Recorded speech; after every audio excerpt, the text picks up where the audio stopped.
Hi ಎಲ್ಲೋ ನಮಸ್ಕಾರ. ಎಲ್ಲರೂ ಹೇಗಿದ್ದೀರಾ? ಚೆನ್ನಾಗಿದ್ದೀರಾ? ನಾನು ಚೆನ್ನಾಗಿದ್ದೀನಿ, ನೀವು ಚೆನ್ನಾಗಿದ್ದೀರಿ ಅನ್ಕೊತೀನಿ. ಇವತ್ತು ನುಗ್ಗೆಕಾಯಿ ಸಾಂಬಾರು ಮಾಡೋಣ ಬನ್ನಿ. ಒಂದು ಕಪ್ ಬೇಳೆ ಹಾಕ್ಕೊಂಡಿದ್ದೀನಿ ಕುಕ್ಕರ್ಗೆ.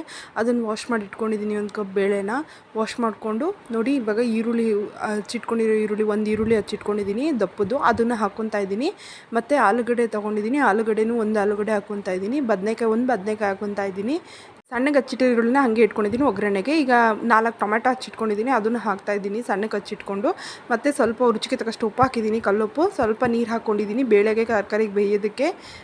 ನಾನು ನುಗ್ಗೆಕಾಯಿ ಕುಕ್ಕರ್ಗೆ ಹಾಕಲ್ಲ. ಕುಕ್ಕರ್ಗೆ ಹಾಕಿದ್ರೆ ಅದು ಎಲ್ಲ ಫುಲ್ ಬೆಂದೋಗುತ್ತೆ, ಚೆನ್ನಾಗಿರಲ್ಲ ತಿನ್ನೋಕ್ಕೆ.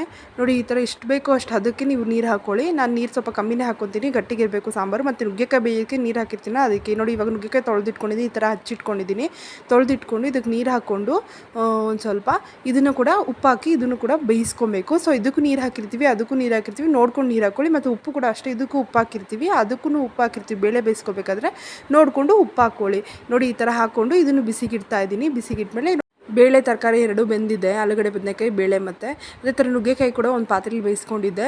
ಇನ್ನೇನು ಸ್ವಲ್ಪ ಬೇಯಬೇಕು ಅಂತಿದ್ದಂಗೆ ಇದಕ್ಕೆ ಹಾಕ್ಕೊಳ್ಳಿ. ಯಾಕಂದರೆ ಒಗ್ಗರಣೆ ಹಾಕಿದ್ಮೇಲೆ ಒಂದೆರಡು ಮಳಿಸ್ತೀವಲ್ಲ ಸಾಂಬಾರು, ಅವಾಗ ಇನ್ನೂ ಚೆನ್ನಾಗಿ ಬೆಂದ್ಕೊಳ್ಳುತ್ತೆ.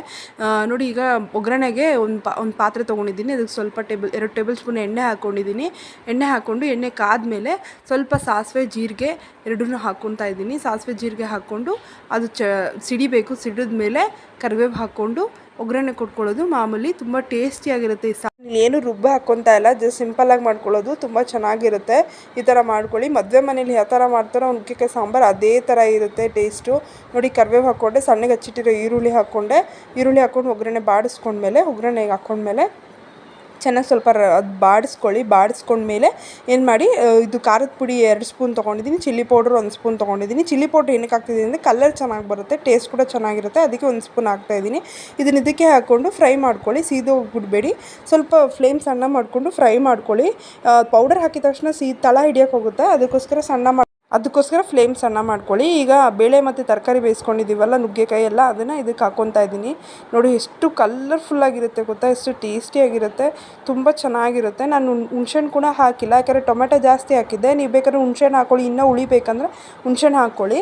ನಾನು ಹುಣ್ಸೆಹಣ್ಣು ಯೂಸ್ ಮಾಡಿಲ್ಲ, ಹಾಕ್ಕೊಬೋದು ಹುಣ್ಸೆಹಣ್ಣು. ನಾನು ಟೊಮೆಟೊನ 4 ಹಾಕಿರೋದ್ರಿಂದ ಹುಣ್ಸೆಹಣ್ಣು ಹಾಕಿಲ್ಲ. ನೋಡಿ, ಕುದಿ ಬರ್ತಾಯಿದೆ ಸಾಂಬಾರು. ಈ ಥರ ಕುದಿ ಬರಬೇಕು ಸಾಂಬಾರು ಚೆನ್ನಾಗಿ, ಟೇಸ್ಟ್ ಚೆನ್ನಾಗಿರುತ್ತೆ. ನಮಗೆ ಹಸಿ ವಾಸನೆ, ಖಾರದ ಪುಡಿ ವಾಸನೆ ಇರಲ್ಲ, ಯಾಕಂದರೆ ನೀವು ಒಗ್ಗರಣೆಗೆ ಎಣ್ಣೆಗೆ ಹಾಕಿರ್ತಿಲ್ಲ ಪುಡಿ, ಅದಕ್ಕೋಸ್ಕರ ಅದು ವಾಸನೆ ಇರಲ್ಲ. ಸ್ವಲ್ಪ ಕೊತ್ತಂಬರಿ ಸೊಪ್ಪು ಹಾಕ್ಕೊಂಡಿದ್ದೀನಿ, ಚೆನ್ನಾಗಿತ್ತು. ನೋಡಿ, ಅನ್ನದ ಜೊತೆ ಸಾಂಬಾರು ಹಾಕ್ಕೊಂಡು ತುಂಬ ಟೇಸ್ಟ್ ಇರುತ್ತೆ. ಇದು ಪನ್ನೀರ್ ಫ್ರೈ ಮಾಡ್ಕೊಂಡಿದ್ವಿ, ತುಂಬ ಚೆನ್ನಾಗಿತ್ತು. ಟ್ರೈ ಈ ಥರ ಸಿಂಪಲಾಗಿ ನುಗ್ಗೆಕಾಯಿ ಸಾಂಬಾರು ತುಂಬ ಚೆನ್ನಾಗಿರುತ್ತೆ. ಕಾಯಿ ರುಬ್ಬಾಕ್ತೀರಾ, ಏನು ಮಸಾಲೆ ರುಬ್ಬಾಕ್ತೀರಾ ಮಾಡ್ಕೊಳ್ಳೋದು ತುಂಬ ಕ್ವಿಕ್ಕಾಗಿ ಆಗುತ್ತೆ, ಟೇಸ್ಟಿಗೆ ಆಗುತ್ತೆ. Thank you. ಪ್ಲೀಸ್ ಶೇರ್ ಮಾಡಿ, ಸಪೋರ್ಟ್ ಮಾಡಿ, ಸಬ್ಸ್ಕ್ರೈಬ್ ಮಾಡಿ. ಇನ್ನೂ ಹೆಚ್ಚು ರೆಸಿಪಿ ಜೊತೆ ನಾನು ನಿಮಗೆ ಸಿಗ್ತೀನಿ. ಅಲ್ಲಿ ತನಕ take care, bye bye, thank you.